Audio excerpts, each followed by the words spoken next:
हाय, तो फिर से इस मेरे नए वीडियो में आप सभी बीपीएससी टियर 3 के शिक्षकों का स्वागत। देखिए भाई, प्राण का जो आवेदन है उसके लिए काम भी शुरू हो गया। बीपीएससी टियर 3 प्राण का फॉर्म अब तक 5 जिलों का नोटिस जारी हो चुका है, जहां पे प्राण के लिए आवेदन किया जा रहा है।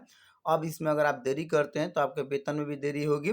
देखिए, हर आपको अब एक अपडेट मिलता रहता है। सो आप मेरे चैनल पर पहली बार आए तो चैनल को जरूर सब्सक्राइब कर ले, क्योंकि शिक्षा से संबंधित हर एक अपडेट आपको समय समय पे मिलता रहता है। साथ ही जो भी बातें होती है ऑफिशियली तौर पे होती है। आइए हम लोग 5 जिलों को देख लेते हैं।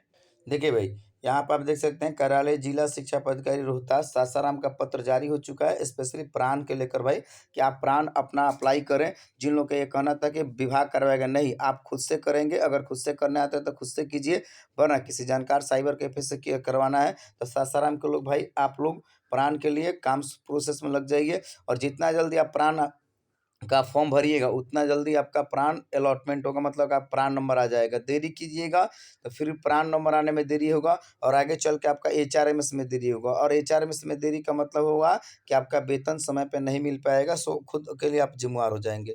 चलिए आगे हम लोग देख लेते हैं आपका जहानाबाद। देखिए, जहानाबाद में स्पष्ट लेटर निकला है। इसी तरह का सभी जिलों का पत्र भाई निकलना शुरू हो जाएगा। कह रहा है बीपीएससी टियर 3 द्वारा चयनित विद्यालय अध्यापकों का प्राण के संबंध में स्पष्ट दिया जा रहा है यहाँ पर हवाला, कि जो प्राथमिक शिक्षा निदेशक के पत्रांक 12/14 दिनांक 8/5/2025 के परिप्रेक्ष्य में स्पष्ट कहा जा रहा है कि उपयुक्त विषय के संबंध में अंकित करना है कि इस रूप में आपको एनपीएस के लिए फॉर्म अप्लाई कर देना है। और आपका जैसे ही प्राण अप्लाई कर लेते हैं तो कहा जा रहा है कि इसमें अभिदाता द्वारा सभी सूचनाओं को अपने स्तर से ऑनलाइन भरा जाएगा, तथा नोडल पदाधिकारी के सत्यापन, मतलब जो आपके डीपीओ ऑफिस के डीपीओ हैं, उनके स्वीकृति के बाद प्राण अभिदाता के नंबर पर एसएमएस के माध्यम से प्राप्त होगा। मतलब जो आपको प्राण नंबर मिलेगा एसएमएस के माध्यम से आपको पता चल जाएगा। और देखिए यहाँ पर मेंशन भी कर दिया गया है कि आपको पीपेन नंबर के जगह पर बीपीएससी का रोल नंबर डालना सुनिश्चित करेंगे, ठीक है।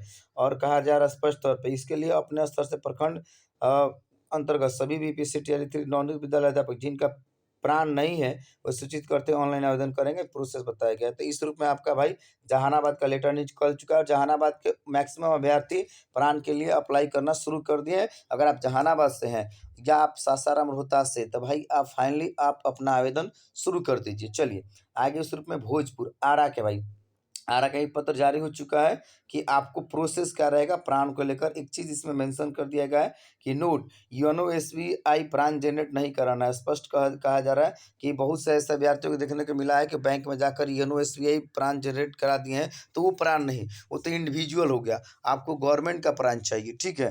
तो आपको enps.nscl. साइट का जो साइट है उस पर जाना है आपको। उस पर आपको nsdl.com के साइट पर जाकर अप्लाई करना है। तो भाई भोजपुर के जो लोग हैं आरा के, अगर आप भोजपुर से हैं तो आप अपना प्राण अप्लाई शुरू कर दीजिए। चलिए आगे आपका नवादा। नवादा का भी वही पत्र निकल चुका है स्पष्ट तौर पे कि आपको ऑनलाइन प्राण जनरेशन का प्रोसेस यहाँ पर दे दिया गया, कैसे क्या करना है। तो एक्चुअली में यही आपका जो पत्र है इसका इंतजार लोग कर रहे थे कि हमारे जिला कब निकलेगा। तो ये आपका चौथा नंबर नवादा आया था। नवादा का इस रूप में पत्र जारी हो गया आपको।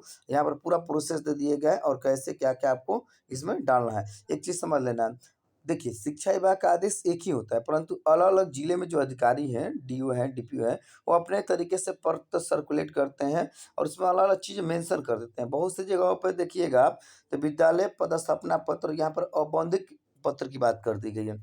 बहुत से जिलों में आप देखिएगा तो कैंसिल चेकबुक के साथ साथ आपका आप पासबुक की ही बात किया गया कि अगर कैंसिल चेकबुक नहीं है तो आप प्रथम जो पृष्ठ है उसका छायांकित भाग देंगे, ठीक है। बहुत से जिलों में आप देखिएगा तो उस रूप में आपको ये भी कर दिया गया है कि आपको ये आपका जो पहचान पत्र है, मतलब पहचान परिचय पत्र है, आईडी, वो भी देना है। तो ये अलग अलग चीज़ें हो रही है इस रूप में, कोई दिक्कत नहीं है। और देखिए यहाँ पर एक चीज़ मेंशन कर दिया गया, डीडीओ रजिस्ट्रेशन नंबर तो दिया ही गया है, साथ में ट्रेजरी का कोड भी दे दिया गया है। तो ट्रेजरी का कोड देखिए यहाँ पर कितना है, 41410। यहाँ पर ट्रेजरी कोड, हर जिले का ट्रेजरी कोड अलग अलग होता है, ठीक है। इसका जरूरत आपको पड़ेगा कहाँ पे, जब आपका एचआरएमएस होगा, ठीक है, वहाँ पे आपको ट्रेजरी कोड का जरूरत पड़ेगा। अभी तो आपका डीडीओ कोड कल चाहिए। डीडीओ कोड अगर आपको अपने जिले का पता नहीं है, ठीक ना, तो आप उस रूप में इस पर सेपरेट एक वीडियो बना हुआ है, आप जाकर देख लीजिएगा और पता कर लीजिएगा। देखिए यहाँ पर ही मेंशन कर दिया गया है, योनो एसबीआई से प्राण जनरेशन नहीं कराना है, स्पष्ट मेंशन किया गया। चलिए अगला हम लोग जिला देख लेते हैं भाई। इस रूप में आपका खगड़िया है। खगड़िया में सबसे पहले ये पत्र जारी किया गया था और यहाँ पर प्राण का जनरेशन लगभग कहा जाए तो 50% लोगों ने प्राण का अपना अप्लाई कर दिया है और 23 से काम चल रहा है। जिस जिला में पत्र पहले जारी होगा जाहिर सी बात है वहाँ पर अप्लाई पहले लोग करेंगे, ठीक है। और ये भी समझ लेना जिस जिले में पहले अप्लाई लोग करेंगे उनका प्राण नंबर पहले आएगा और उनका एचआरएमएस पहले होगा, सो वेतन उनका पहले आ जाएगा। अब ऐसा नहीं होगा कि पूरे बिहार का वेतन एक साथ होगा, ऐसा नहीं होगा।